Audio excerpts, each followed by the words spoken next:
But now we're live on television across the state. Before we start tonight, anything you'd like to say? Real quickly, I want to say thank you to the University of Texas Tyler for hosting this fabulous event.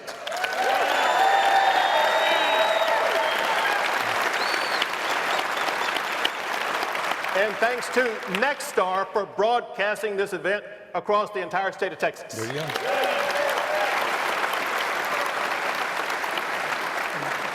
Just real quick, I want to say that it's an honor to be back in East Texas. As many people know, I grew up as a kid in Longview, Texas, and so it's great to be back in East Texas and Tyler, Texas.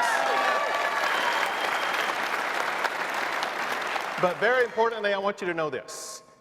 Even though I'm in Tyler tonight, my heart is still in El Paso. I was in El Paso last night for a memorial in the aftermath of the shootings that took place. It's gut-wrenching. And I want the people of El Paso to know my heart remains with you, and our work to help you is just beginning. We're going to touch on El Paso in just the next few minutes, Governor. I also want to introduce KXAN political reporter. This is Phil Prazen. Over here, he's going to be in the crowd. He's going to be presenting some questions that we have and hopefully get some answers on that as well. And one more piece of housekeeping tonight across the Nexstar platform. We have television stations across the state and one in Shreveport, Louisiana, and our partnering stations in the city of Houston and Dallas as well. Of course, with Nexstar, it's always digital first now. So once again tonight, you can follow along with our discussion by the social media hashtag Abbott Town Hall. And here we go. Okay, before we get to questions from the crowd, and I know that there are a whole lot of questions that you have for the governor tonight, we do want to start with El Paso, Governor, and I know that you do as well. And we thought it would be appropriate if we could hear from somebody in El Paso and their thoughts. Listen. Governor Abbott, one of the things coming on the heels of what happened in El Paso is that even though we may have differing opinions on the Second Amendment, we need to find something that works for both sides so that we don't have another person driving 600 miles to a very safe place like El Paso and gunning down 22 people. Governor, you can hear in Jose's voice, the city of El Paso is still mourning. That's my hometown. What do you say to people in El Paso tonight, Texans everywhere, about how you're going to keep us safe? Let me answer that, but I have something for you. Okay. I know that you're from El Paso. I have with me, I wear a bracelet now that says El Paso Strong. And the community last night and every night is so united, but I thought that you might like one of these also. I would, thank you. I brought one of these El Paso Strong bracelets for you. I appreciate that, thank you. And thank you for being out there. Sure. I'm hoping that you saw just how resilient El Pasoans are. El Pasoans are unbelievable. The compassion they have, the unity they have, the support they have for each other. You know, this is the greatest travesty probably that's ever happened in El Paso. It is. But last night was my third trip to El Paso since the shooting took place. But to see the way the people came together, to know what happened on the day of the shooting, there were people lined up, blocks, waiting to get in to donate blood. People came together and support each other. But people like Jose have real questions that need to be answered. And I want Jose, who asked that question, but importantly, I want everybody to know that we have to address head-on the shooting that took place in El Paso and make sure that travesties like that never happen again in El Paso or any place in the entire state of Texas.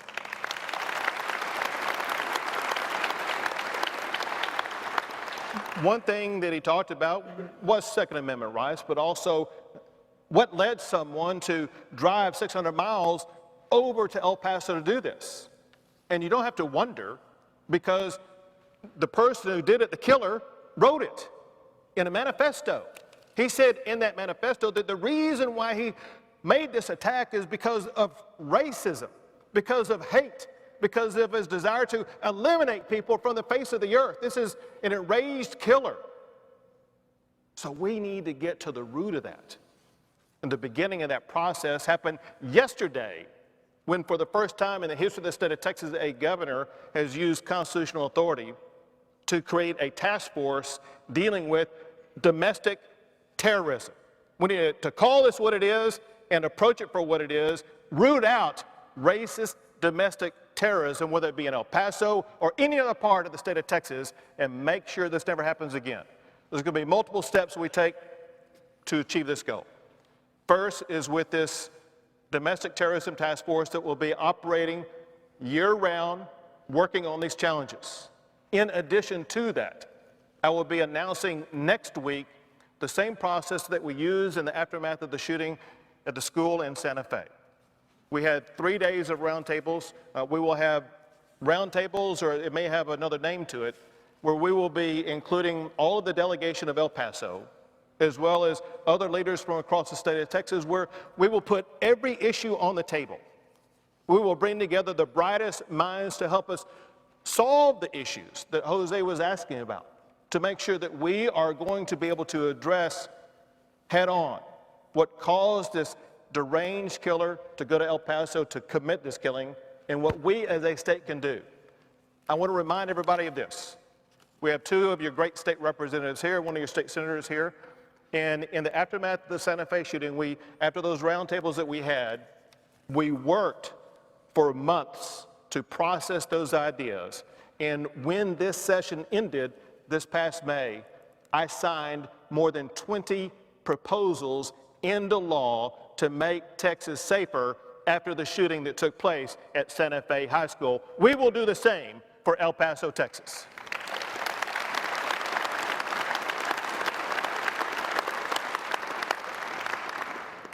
Governor, you called on lawmakers to make those changes. I think everybody can agree something needs to change after El Paso. The legislature's not going to meet until 2021 unless you come in. Unless you come in and you say, let's have a special session to address domestic terrorism concerns. Are you willing to call for a special session? Well, remember this, and that is, we dealt this past session with 2 enormous catastrophes. One was the shooting, not just of what happened in Santa Fe, but also the shooting in Sutherland Springs. But separate from that, we also had the massive catastrophe of Hurricane Harvey. And the way that Texans work is completely different from the way that things work in Washington, D.C. In Washington, D.C., everybody runs to their corners and they start carping, and they get nothing done.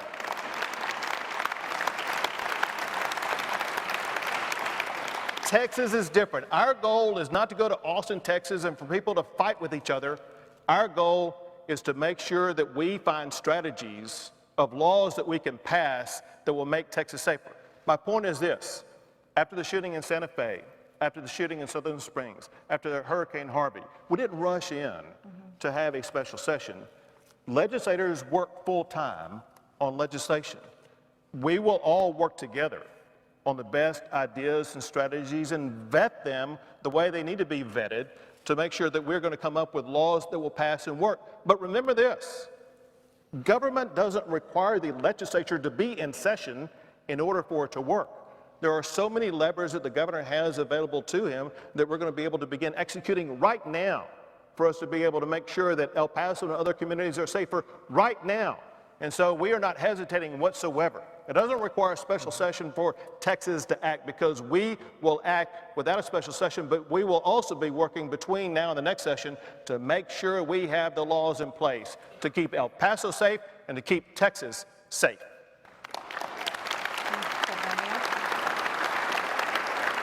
So, Governor, after a deadly school shooting, some jump in and say we have to change gun laws right now. And so even President Trump has talked about being okay with red flag laws. Even our Smith County Sheriff, Larry Smith, who's in the audience tonight, said he would be okay with that when we talked to him a couple of weeks ago. But during the last session, you said no. Have you come around? Have you changed your mind about that at all? Well, a couple of things about this, and that is so everyone can understand what the playing field is in the state of Texas. We actually do have a red flag law that exists already, and that is whenever there is a conviction for domestic violence, that serves as a red flag with regard to being able to get a gun. Separate from that, there is an additional, you could call it a red flag law. Doesn't deal with guns per se, it deals with mental health, and that is if there's a mental health condition, it raises a red flag that law enforcement can work on getting a person to the health care they need if they are a person who poses a danger to themselves or others. Something like this proved very effective just last month when there was a person who wanted to commit a mass murder in Lubbock, Texas. And he had the armaments to do so, but his grandmother talked him into going to a hospital, at which time law enforcement was able to get involved, and they were able to prevent a mass murder from taking place. Now, all that said, one thing that arises when people start talking about red flags is, well, would a red flag law have worked to prevent the shooting in El Paso? The answer is no. The reason is the shooter in El Paso had demonstrated no red flags at all that would have triggered any type of mechanism that would have prevented him from being able to get a gun in the first place. And so when you start talking about passing laws, it's important that you have laws that are going to be able to prevent the crimes that you're trying to prevent. And so this will be some of the ideas that will be discussed. But you raised another thing very important, and that is the federal government, as you pointed out, is going to be involved in addressing shootings because these shootings are taking place in areas other than just Texas. And as a result, you've heard the president talk about red flag laws as well as background checks, and we'll see what the federal government does in the short run. In the long run, Texas will take a balanced and measured approach where we will work on getting guns out of the hands of deranged killers, while at the same time respecting Second Amendment rights of law-abiding Texans.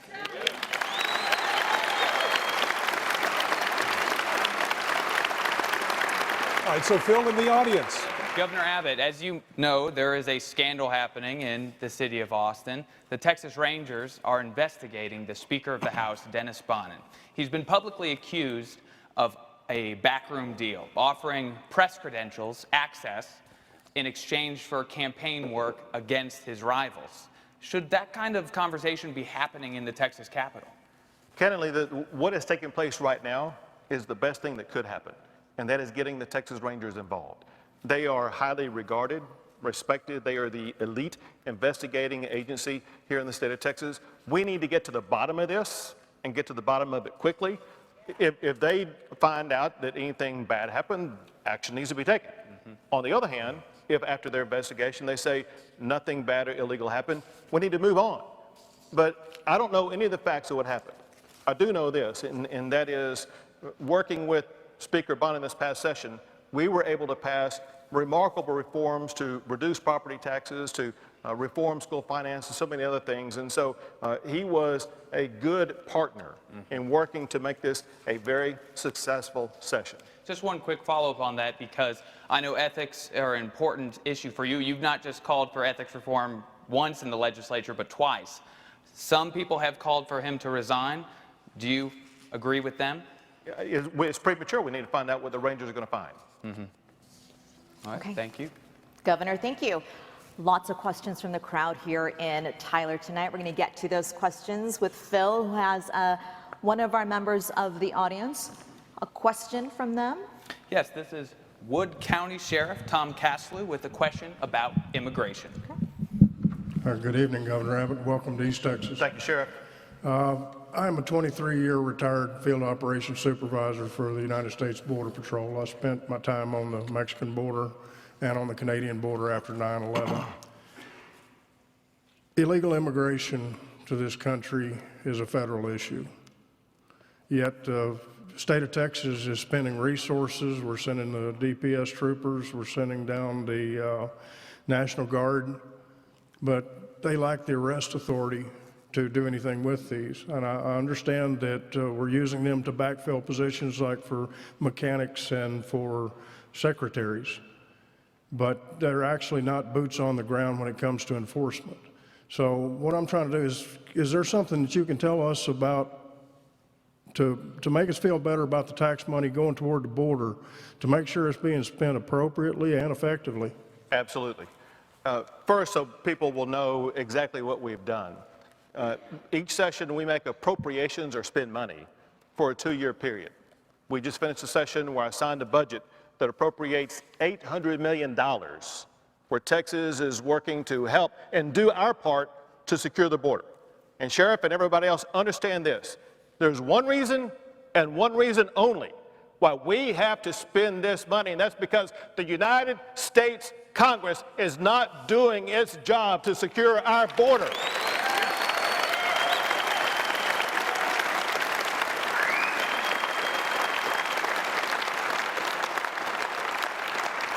If Congress would stop failing us, we could save this money. But let me be clear about how the money is being used. The money that we appropriated goes only to the Texas Department of Public Safety. It is adding 500 more Texas Department of Public Safety officers to make sure we are securing the border.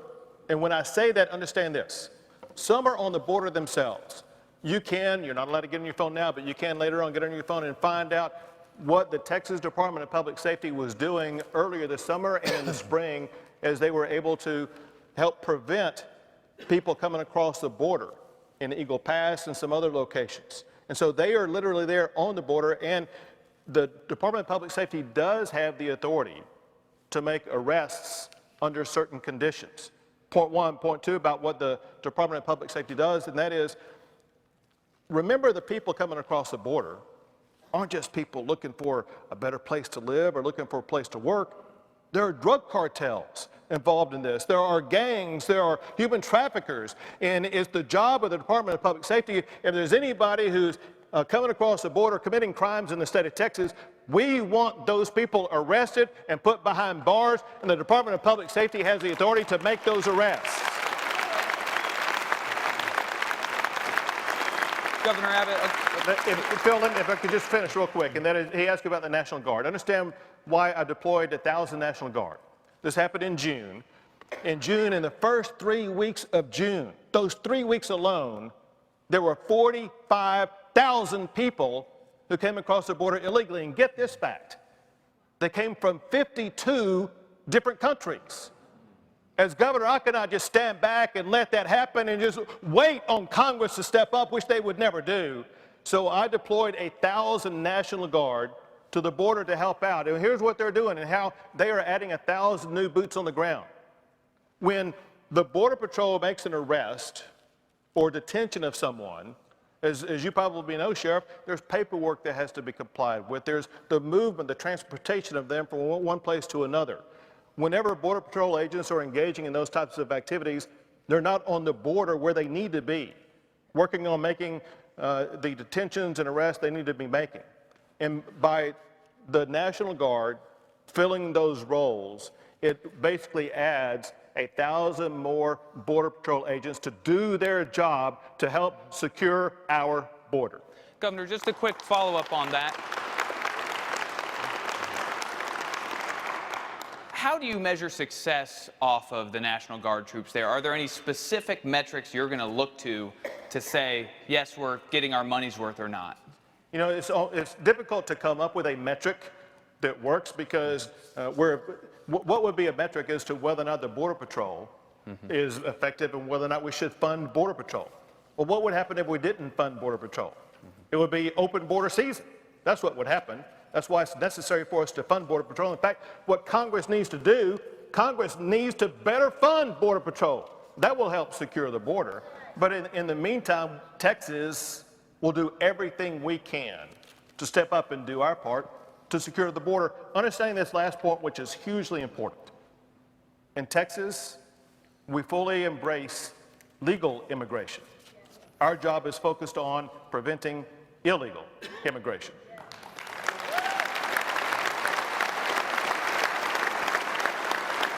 Thank you, Governor.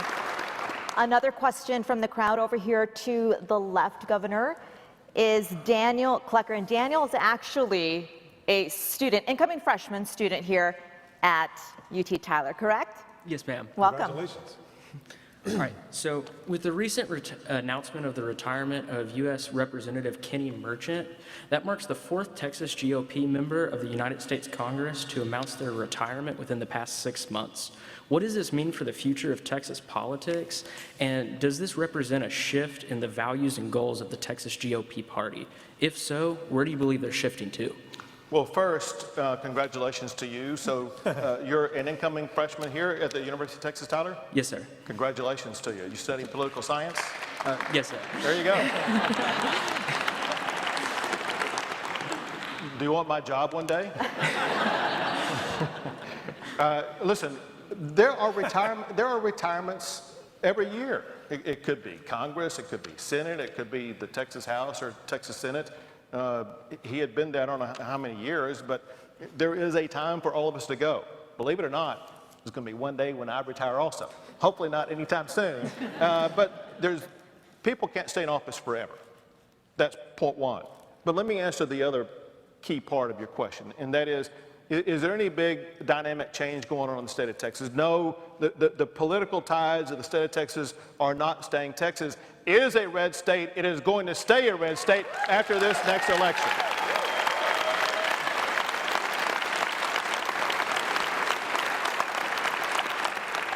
We passed an entire load of what I will call conservative legislation that was good for everybody in the state of Texas. Understand this.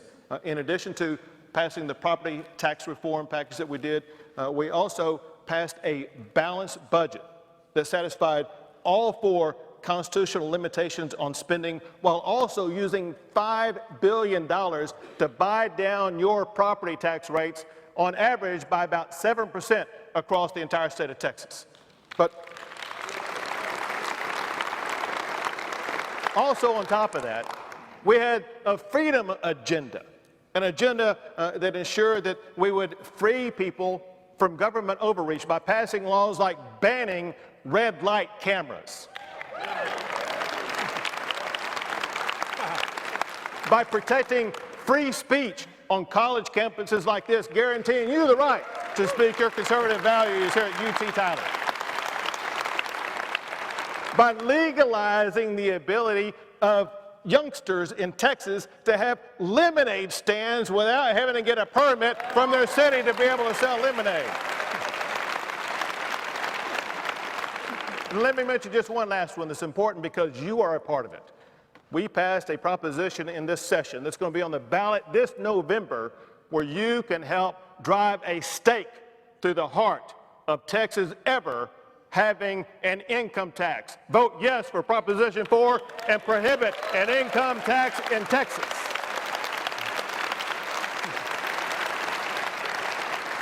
Thank you, Governor. And I promise we're going to get to property taxes coming up in just the next few minutes here. But to touch on Daniel's point, when it comes to the GOP, one of your congressmen who retired, Will Hurd, the only black Republican lawmaker in the House. And when he retired, he said it was the president's Republican Party that is just not reaching out enough to people of color. So my question, Governor, is, does the president need to change his tone, if for anything, to secure the long-term health of the Republican Party? Along those lines, especially along maybe with the racial lines. Yes. One thing that the president talks about all the time, and that is his success in achieving the lowest unemployment rate ever for the black community, the lowest unemployment rate ever for the Hispanic community. More women employed, and I'm proud to tell you here in Texas, Texas ranks #1 in America for women entrepreneurs. And you mentioned, if you would, rhetoric, and what I find voters really look at is results. And if you look at pocketbook results and so many other results and getting rid of regulations and the kinds of judges that he's appointing, I think if people look at those types of results, and I tell you this is a very dangerous year for the Democrats for this reason. The leaders they have running for president, they're advancing socialism. When you compare capitalism versus socialism, I tell you what, I think the election is going to look pretty good for the Republicans because I will tell you this. The United States of America has lifted more people out of poverty than any other economic system in the history of the world. America is going to rise and remain strong after this election.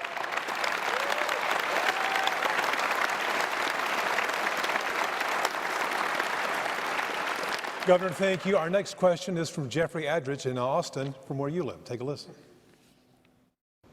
Hello, Governor Abbott.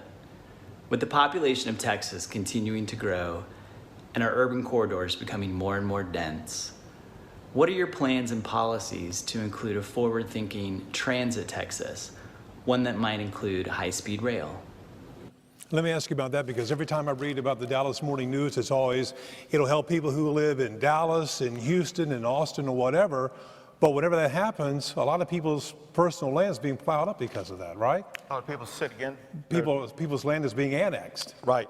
Well, let me tell you two things about this. One is there are several perspectives to bringing this. The first thing I want to let you know is that Texas is adding more than $8 billion a year to build roads, and we're doing that without raising taxes, fees, tolls, or debt. So we're working on building roads. But the second is people need to look at the future of transportation in a far different way, because I think we will hit peak road probably in about a decade. Understand, with the ride sharing that is coming, and believe it or not, with flying vehicles that are coming, there's going to be different ways that we commute and get around.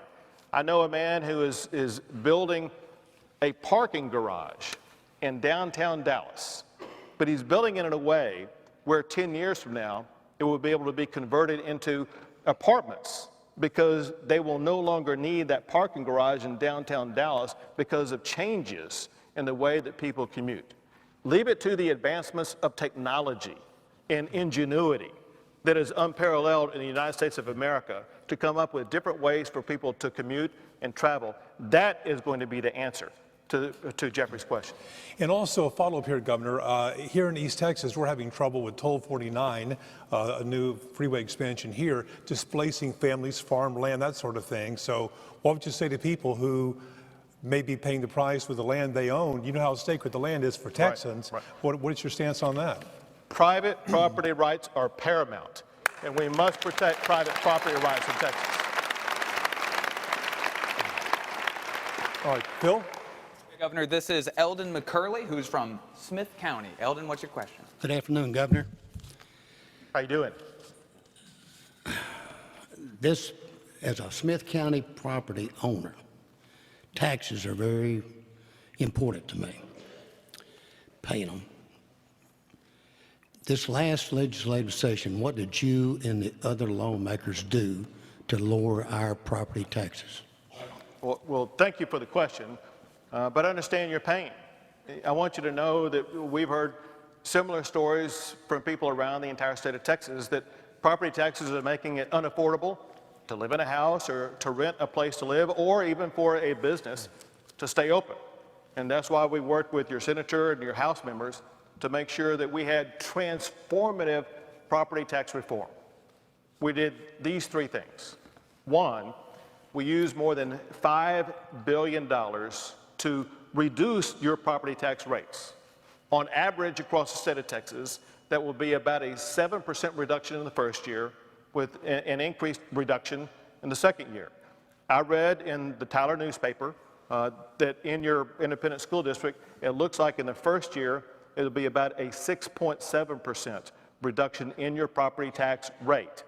Now, in addition to that, know this, because what I'm about to tell you is the biggest effort ever in the state of Texas to limit the growth of government. It involves limiting the ability of those taxing authorities to come back in behind our tax decrease and jack up those property taxes again. This is the greatest effort ever in the history of Texas to limit government. What it does is it puts a limit on school districts. They cannot grow their property tax revenue more than 2.5%. Cities and counties cannot grow their property tax revenue more than 3.5%.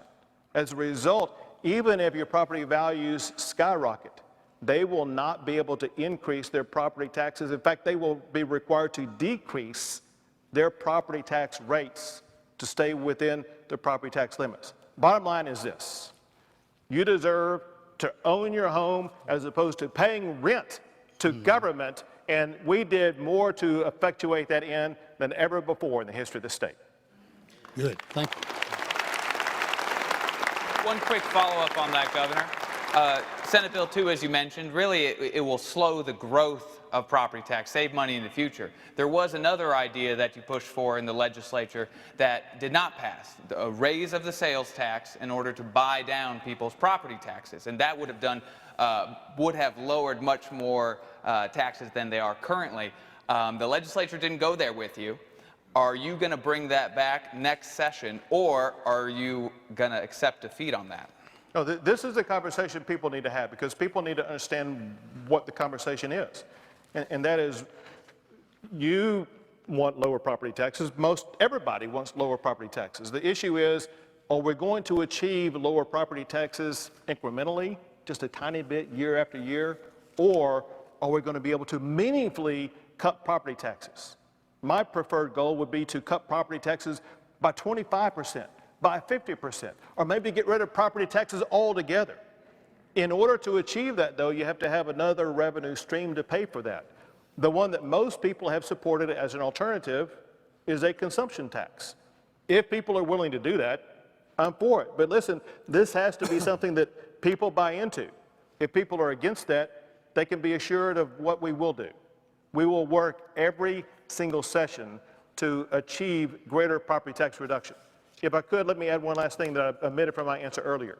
There's another component that went along with that property tax reduction, and that is we cut what's known as Robin Hood recapture by almost 50%, making sure that the money you raise in property taxes from your school district stays in your schools, paying for the education of your students who live right here. So, Governor, just to clarify, yes, you'll bring the tax swap idea back next session? Listen, any strategy that will reduce property taxes will always be on the table. All right, Governor, thank you very much for that. So keeping it here in East Texas once again, we have an audience member that would be from Holly Lake, Lynn Stenica, right? Lynn, go ahead. Yes, but I'm from Hawkins, not Holly Lake. Oh, I'm sorry, I said Holly Lake. Yes, Beg your pardon. because in today's world, the availability of robust internet service divides Texans into haves and have-nots. For example, fiber optics was just laid to Holly Lake, giving them robust internet services, but not to us outliers. Decades ago, the government helped to pay to bring electricity to all Texans. And would you support a similar plan to bring fast internet service to everyone? We passed some things like that with your representatives. They're nodding here right now. We passed rural broadband funding to make sure that all corners of the state of Texas will have equal access to the internet. And this is hugely important, because the way the world works today is if one group of people have access to the internet and the other group of people have access to only hard documents like books and papers, it'll be a divided state and divided country. Everybody needs to be able to access the internet to tap into all information sources. With what we passed out this session, and then especially combined with what the state is working on with internet providers as we roll out 5G, which will be coming to a place near you very soon, it will completely change the world in which you live. Hope so.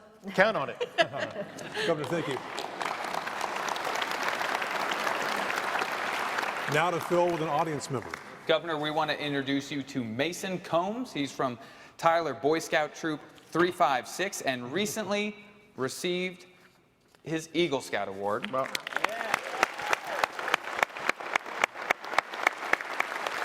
And he's also studying to be a commercial pilot. Mason, what's your question? Thank you, Mr. Governor, for taking my question. So as a Boy Scout, the motto is be prepared, as you know. What experience in life best prepared you to be governor? Well, great question. Well, first, let me say congratulations on being an Eagle Scout. Thank you, sir. Second, maybe one thing that put me on the pathway was my experience as a scout. I was a member of Troop 201 in Longview, Texas, which is the oldest troop in East Texas. And if I were to answer your question by looking at the past, retrospectively, I can see there was nothing where I had a vision forward saying, what do I need to do in order to be able, let's say, to be governor, to be successful. But looking back in the past, first thing was being a Boy Scout. And then you take each step along the way, being prepared always for what may come. But there's some other events in life. For me, I had a very transformative event, the one that left me in the wheelchair. And overcoming a challenge of an accident that breaks your life in half, and then realizing that even though you have that accident, you can still move on. And it was after the accident that put me in the wheelchair that I went on to become a Supreme Court Justice, the longest-serving Attorney General, and now Governor of the great state of Texas, showing that anybody can achieve anything in this great state.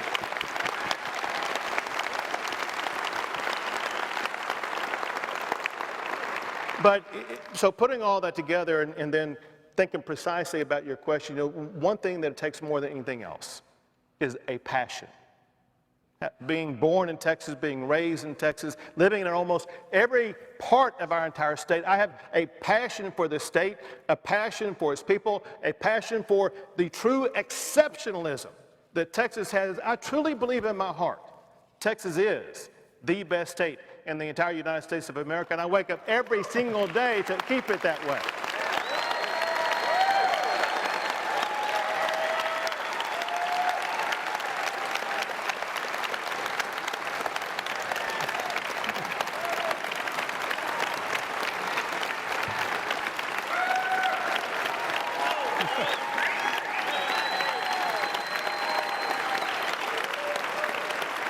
Look at that. Standing ovation from the crowd here struck a in nerve here. Tyler. We have questions from all over the great state of Texas. If you could direct your attention to the monitor, Governor, right here. We have a question from Lamont. Hello, Governor Abbott. My name is Lamont Darden, resident of Allen, Texas. I have a question for you relative to mental health in the Black community. The question is, are there programs in place to support mental health? If not, what are your plans to create these programs to make the community aware that they exist? Thank you. It's a good point, Governor. Oh, it is a good point, and I'm glad Lamont asked it because people need to know, and they need to know what we did this session, because know this, mental health is always a big issue, and it's always an issue that Texas has been committed to addressing, but we've never addressed it as profoundly as we just did in this past session. And there were several catalysts behind it. One lead catalyst was the aftermath of the shooting at Santa Fe. I told you earlier that what we did after the shooting in Santa Fe, we had these roundtables for 3 days that led to all these different proposals. In talking to experts from inside Texas, from outside Texas, from law enforcement, from educators, et cetera, there was one common theme, especially among those who had dealt with shootings in the past, including someone who served in the Secret Service who studied the Columbine shooting. And that is, mental health was always an issue that needed to be addressed. So we went into this session knowing that one thing we needed to address, especially with regarding the shooting-based issue, was to do a better job with the mental health.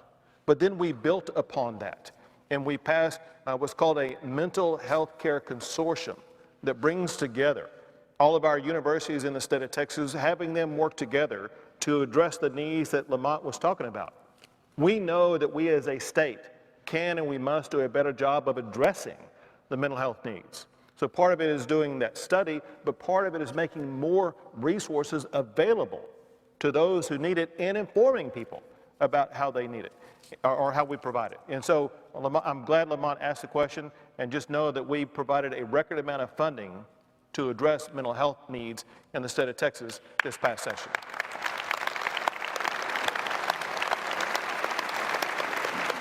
Governor, thank you for that. We also have a question to the left. This is Quantalon Henry with a question about second chances. Welcome. Good evening, Governor Abbott. As you know, the state of Texas is a leader, never a follower, and I want to know, what can Texas do to help provide incentives to companies to help the formerly incarcerated so they will be able to be hired when they are released, specifically non-violent offenders? What are we doing to lead the country in making sure those people who have already paid their debt to society will become the productive citizens they need to be to help make this country the best that it can be? Sure. Thank you very much for the question. You're welcome. We, as you might imagine, Texas should be the leader. And in fact, we are the leader in this sector. You may recall a couple of weeks ago, the president signed what I think was categorized as the Second Chances Law. What you may not know is the special advisor that he brought in that was the architect of that Second Chances Law, because she was also the architect of the Second Chances Law that we passed in the state of Texas. Her name is Brooke Rollins, who used to work at the Texas Public Policy Foundation, now works in the White House. But Texas has already passed multiple laws where we are the national leader in making sure that people do have second chances. For this reason, we know that there are people who may commit crimes that pay their debt, but we also know that many, if not most of them, they pose no future danger to society.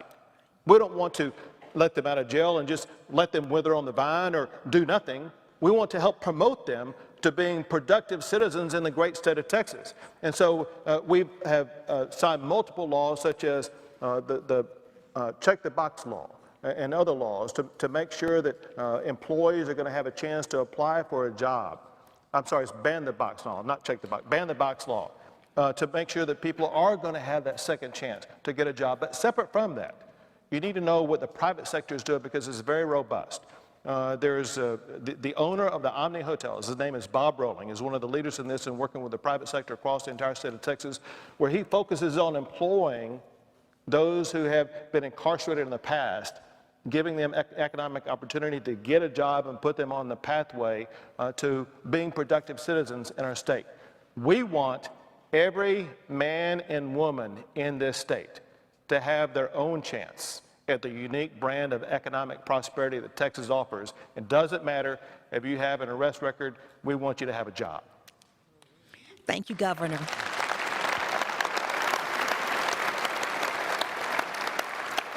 Governor, turning now to education, our next question is from a viewer in Lubbock. Have a listen, sir. What is the state doing about education and teachers' raises? Thank you. What do you think about her question? Okay, it looks like her name was Camille in Lubbock, Texas. Yep. We had an enormous session that we just finished that addresses teachers and teacher pay raises, as well as improving education in this state. One thing that we know is that a key component of our democracy is our educators. We count first on the members of the United States military to fight for our freedom, but it's our teachers who are responsible for perpetuating our freedom through our democracy by educating our kids, and we thank every teacher who has ever served. My wife is one of them, by the way. One way we do that is by paying them better so we can both recruit and retain the very best teachers. And we provided teacher pay raises across the entire state of Texas this session. But very importantly are the additional funds that we provided for education, because our goal is to do more than just throw money at education. We want to invest in strategies that are going to work. So we invested in better training for educators of early education to make sure that all of our students are going to be able to read at grade level by the time they finish the third grade, knowing that that puts them on the pathway to future academic success. Then also we invested money for high school, for career and college readiness, as well as military readiness, knowing that we want our students, when they leave high school, to go on to that next step, whether it be a job or college or the United States military. We want Texans to be prepared. And so we're doing more than just providing money. We're investing in results to make sure that the education for our children is going to be better in the future. So thank you, Camille.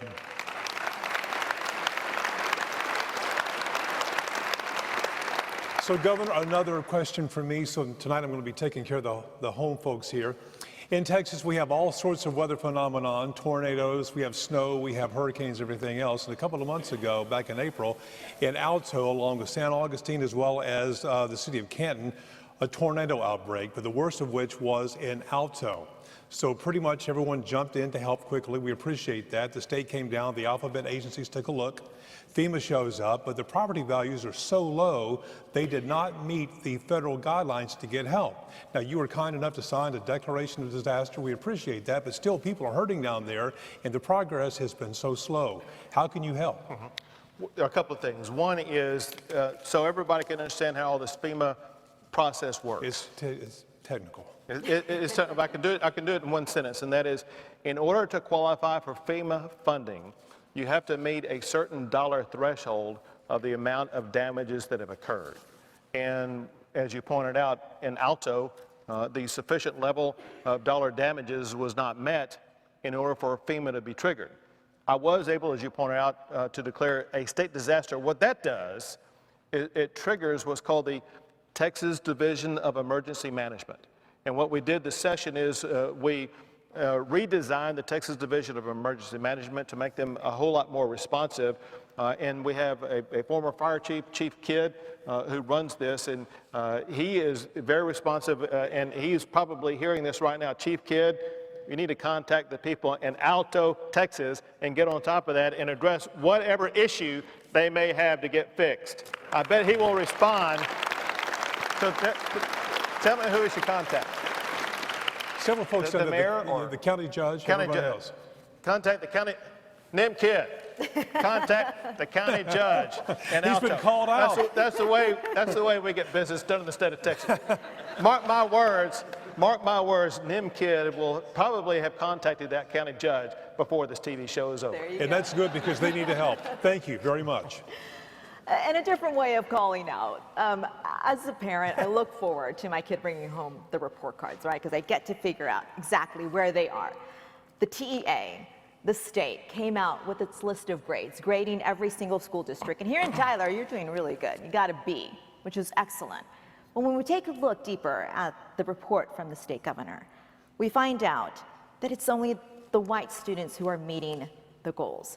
It's the black students, the Hispanic students, the Asian students, the students of colors who are not meeting the goals statewide. So my question to you, statewide, what are we going to do to close that gap? Right. We passed laws this session that close that gap in two fundamental ways. Understand this. This is hugely important. There's a clear demonstration that your academic success is not hinged to either your race or your zip code. And it's proven by the Dallas Independent School District. We modeled what we did in the state of Texas based upon the success they achieved in the Dallas Independent School District. There was an elementary school that I visited that before these changes were made, it was like ranked something like 132nd in the Dallas Independent School District.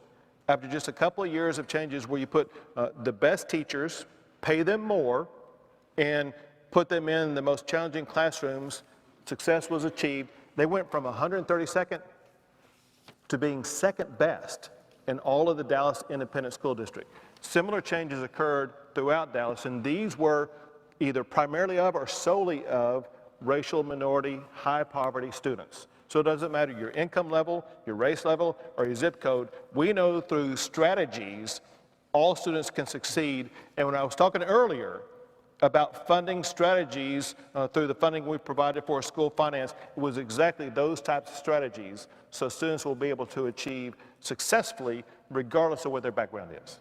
Thank you, Governor, for that. 1, 2, 3, 4, 5. Important. Another question that we have has to do with voter registration from the crowd here in Tyler. Happy anniversary, Governor Greg. Thank you. My name is Donna Goodwin. Since 1971, when the 18-year-olds got the vote, and you know how long ago that was, I have worked and had the best blessing of my life to be an election official seasonally and work in so many different times, especially your election. We certainly do appreciate the paper trail that your administration has implemented for the ballot. Part of our oath as an election official every time is to guard the purity of the election. I love taking that oath. I'd like to ask you please to hear what y'all would like to continue to do to especially empower the Secretary of State to have all the tools that they need to be certain that the registration process is guarded, and then also transfer more empowerment to the local administrators to be able to see if and when something's going on at a polling place, that they can then be able to take that jurisdiction. Sure. Well, first of all, thank you for your service and everything that you've done. We appreciate that very much. We need people like you and Ball. I mean, this is the people's government. 1, 2, 3, 4, Sure that it runs right. And I would say that's especially true in the election process. Understand this, as I know you know, and that is I've been very aggressive in making sure that our elections have high integrity. Formerly, I was the Attorney General in the state of Texas, and as of that time, I brought more legal actions about illegal voting in the state of Texas than any other Attorney General before. I know that cheating does occur. It must stop. We must have valid elections in the state of Texas, and we will continue prosecuting voter fraud whenever and wherever it occurs. Now, that said, we also need to make sure that our rolls, our voter registration rolls are valid. Understand this. Listen, there are people on the voter registration rolls who pass away every year. There are people who move out of the state every year. And it's a fact that there are people who are here without authority who are on the rolls. We need to make sure only those who are legally authorized are eligible to vote, while at the same time encouraging everybody who is eligible to vote to go vote. And I think working together on things like that, but also voter ballot box security measures like what you're talking about, all of these are needed. Listen, it's a complex process that involves a lot of moving parts, that requires a lot of people to be involved. We're very grateful for your involvement. Grateful for you. God bless you. You too, thanks. Thank you. Governor, I know it's a special night, and I wish we can keep the conversation going, but quickly, if you can just please let us know how special night this is for you and Cecilia. 38 years. Congratulations on being married. Well, thank you. There's a picture of my wife. She's watching. I want to say, hi, honey. Love you. Thank you for 38 fabulous years. This may be our 38th anniversary, but it still seems like our very first anniversary. Oh. Real quickly, if I could, she's meant so much to me. I would not be where I am today without her. She helped piece my life back together after the accident that left my back broken. But also, very importantly, she has her own unique role. She's the first Hispanic First Lady in the history of Texas. Thank you, Governor. Congratulations. She shows unity and support and love for everybody in this state. She's a jewel. Thank you, Cecilia. Before we run out of time, Governor, we do have a Democratic response from Austin, Texas, Congressman Joaquin Castro. Good evening, Texans. I'm Joaquin Castro, Congressman from San Antonio, and a proud Texas Democrat. Tonight, our state still mourns the lives lost in El Paso, gunned down at the hands of a racist terrorist with a weapon designed for war. As the school year starts, we're all facing the fact that we have to look into our children's eyes and have a conversation, not about the excitement of the first day of class, but about the people who could harm us and getting back home safe and active shooter drills. Governor Abbott and the Republican establishment would have you believe that gun violence and mass shootings are inevitable, that evil exists and there's little we can do about it. Just brace for the funerals. We know they're wrong. Texas is at a crossroads. Either we succumb to the politics of hate and grievance, or we embrace our growth and full potential and the diversity and opportunity that comes with that. These are grave times, and to rise above and overcome, we all have to acknowledge that the status quo won't cut it. Not anymore. Today, Democrats and Republicans could put a plan on the table that enacts red flag laws so law enforcement has the tools to stop tragedy before it strikes. We could require universal background checks on all firearm purchases, and we could keep weapons of war off our streets. Every day that goes by, Texans are in harm's way, and what is clear is that we cannot wait until 2021 for change. Change is possible if we demand it, and it's not just on gun violence. Texas ranks dead last in health care. Today, too many people can't afford their medicines. Too many can't afford to see a doctor. That's why we should expand Medicaid. which would create hundreds of thousands of good jobs and save rural hospitals from closing. Today, we could reinvest in our workforce, grow a green energy economy, and combat climate change, and protect ourselves against disasters like Hurricane Harvey. And today, we could come together and enact real, comprehensive immigration reform to ensure that families remain together and those who live in fear can come out of the shadows. All of these changes would make us a stronger, safer, healthier, and more prosperous Texas. But Governor Abbott, Donald Trump, and the Republican establishment are not ready for change. Well, Texans are, because we fight for what we believe is right, and no one messes with us. We are Texans. Now is the time to demand more, come together, and chart our destiny. A path to a future full of opportunity, worthy of Texas and its great people. I'm under no illusion that change is easy. Nothing worth fighting for ever is. If you're ready for change, I ask that you join us. Text Texas to 21333. Gracias, and may God bless Texas. Congressman, thank you for that, and thank you for watching live from the Cowan Center here on the campus of UT Tyler. Town Hall audience, thank you very much. TV audience, thank you very much. Governor, thank you very much. And thank you all for being here. You're a great audience, and God bless Texas. Good night. Good night, everybody.